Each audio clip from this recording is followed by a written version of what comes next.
Assalamualaikum warahmatullahi wabarakatuh. Alhamdulillahilladzi waqafa wassalatu wassalamu ala sayyidina Muhammadil Mustafa wa ala alihi wa sahbihi ahli siddiqi wal wafa. Allahumma shalli ala sayyidina Muhammadin salatan taj'aluna biha min ahlil ilmi zahiran wa batinan wa tahsyuruna bi ibadikas sholihin fi dunyana wa ukhrana wa ala alihi wa sahbihi wa sallim.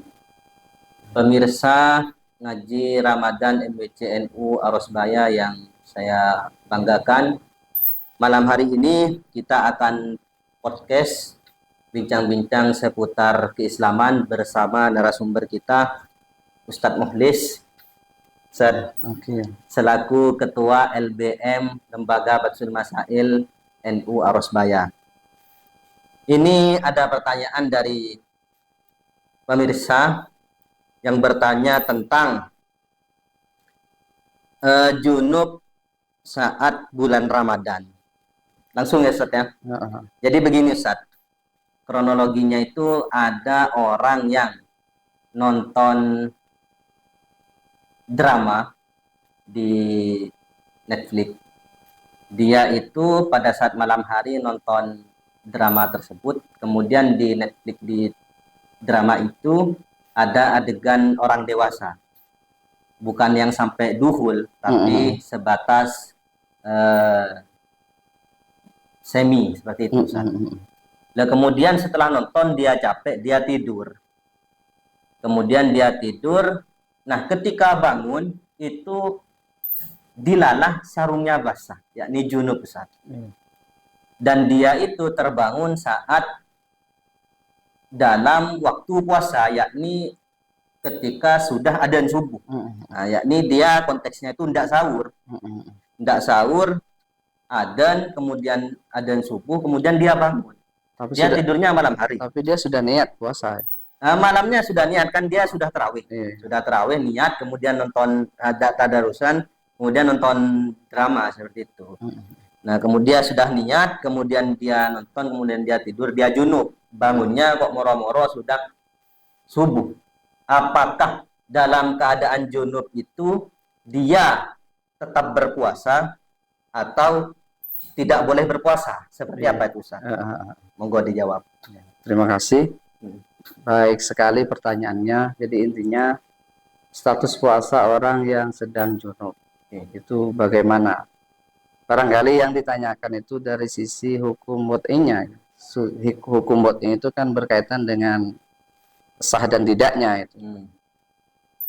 Kalau yang ditanyakan masalah itu, bagaimana hukum orang atau status puasa orang yang sedang junub dalam keadaan berpuasa, atau bagaimana status puasa orang yang sedang junub. Maka dalam kitab-kitab fikih itu ya dipaparkan bahwa yang namanya junub itu sebetulnya bukanlah mani, bukanlah penghalang bagi sahnya puasa. Tetapi yang mani itu adalah diantaranya itu adalah haid, nifas, atau gila seperti itu. Itu diantara yang menghambat keabsahan daripada puasa. Kalau yang ditanyakan memang itunya, maka itu sah, sebab keberadaan junub itu bukanlah penghambat bagi absahnya puasa. Nah, itu dari sisi hukum wad'inya. Tetapi penting di sini untuk dikemukakan dari sudut hukum taklifinya. Secara hukum taklifi, bagaimana orang itu misalnya dia bangun waktu subuh, kemudian dia sengaja tidak mandi seperti itu, tidak mandi sampai waktu subuh hilang. Kalau hal itu jelas haram. Kenapa kok haram? Karena dia dengan cara tidak mandi akan mengakibatkan berarti dia tak sholat subuh. Di situ adalah hal haramnya.